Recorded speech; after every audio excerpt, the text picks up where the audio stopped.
Selalunya mesti kita tengok anak-anak orang asli ni macam tak ada masa depan kan? Tapi korang tahu tak berita pasal 3 murid orang asli dari Sekolah Kebangsaan Permatang Keledang, Pekan Pahang telah mengejutkan dunia.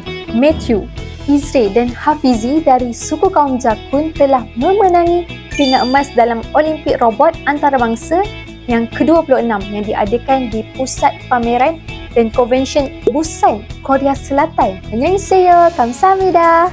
Diorang ni bertanding dalam kategori kreatif remaja. Setiap pasukan perlu mencipta dan membentangkan robot ciptaan sendiri.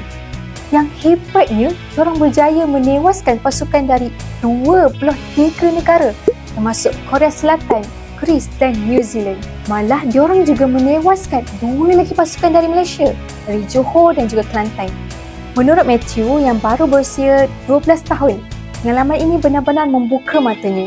Kini dia bercita-cita untuk menjadi seorang guru supaya dapat memberi inspirasi kepada generasi akan datang dalam bidang robotik. Program ini adalah hasil kerjasama dengan Petroscience Tech for All, satu inisiatif khas untuk memperkenalkan dunia robotik kepada pelajar orang asli serta memupuk minat dalam bidang sains, teknologi, kejuruteraan dan matematik STEM.